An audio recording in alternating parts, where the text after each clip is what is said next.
नमस्कार, तुम्हा सर्वांचं आपल्या स्टडी पॉइंट या यूट्यूब चॅनलमध्ये स्वागत आहे।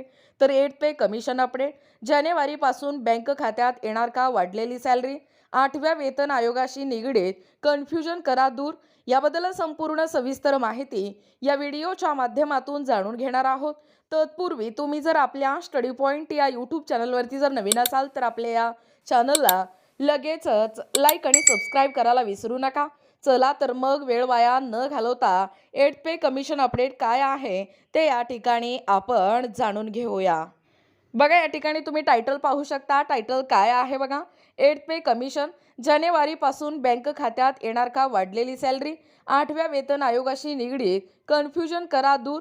पहा अपडेट 8th पे कमिशन अपडेट काय सांगतोय। 8th पे कमिशन सॅलरी हा एक लेटेस्ट अपडेट। सध्या केंद्रीय कर्मचाऱ्यांमध्ये 8व्या वेतन आयोगाची जोरदार चर्चा सुरू आहे। यासोबतच सोशल मीडियावर याबद्दल अनेक प्रकारचे दावे केले जात आहे, ज्यामुळे लोक मोठ्या संभ्रमात या ठिकाणी पडले आहेत।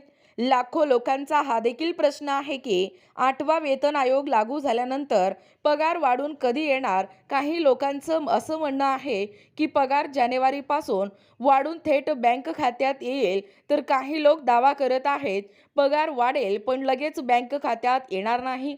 जर तुम्ही देखील अशा प्रश्नांची उत्तरे शोधत असाल तर आम्ही तुमच्या सर्व शंकांचे निरसन या व्हिडिओच्या माध्यमातून करणार आहोत। बघा, जानेवारीमध्ये वाढीव पगार मिळणार का? केंद्र सरकारने 8व्या वेतन आयोगाला मंजुरी दिली असली तरी आयोगाला आपल्या शिफारसी सादर करण्यासाठी सुमारे 18 महिन्याचा वेळ लागेल। त्यानंतरच सरकार त्या शिफारसी लागू करेल।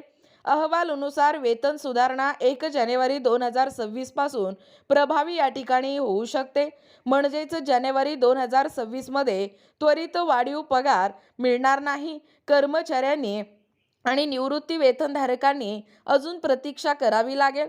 मूळ वेतनात बदल आयोगांच्या अंतिम अहवालानंतरच होईल। बघा, DA आणि HRA यासारखे भत्ते बंद होणार का? या 8व्या वेतन आयोगात महागाई भत्ता म्हणजे DA आणि घर भाडे भत्ता म्हणजे HRA यासारखे भत्ते बंद होतील, असा दावाही सोशल मीडियावर व्हायरल होत आहे। परंतु यावर सरकारने स्पष्ट केले की कर्मचाऱ्यांनी आणि निवृत्ती वेतनधारकांनी काळजी करण्याची गरज नाही। 8व्या वेतन आयोगातही DA आणि HRA यासारखे भत्ते मिळत राहतील। बघा, DA मूळ वेतनात विलीन होईल का? या 8व्या वेतन आयोगात DAच्या संदर्भात कर्मचाऱ्यांच्या मनात अनेक प्रश्न आहेत।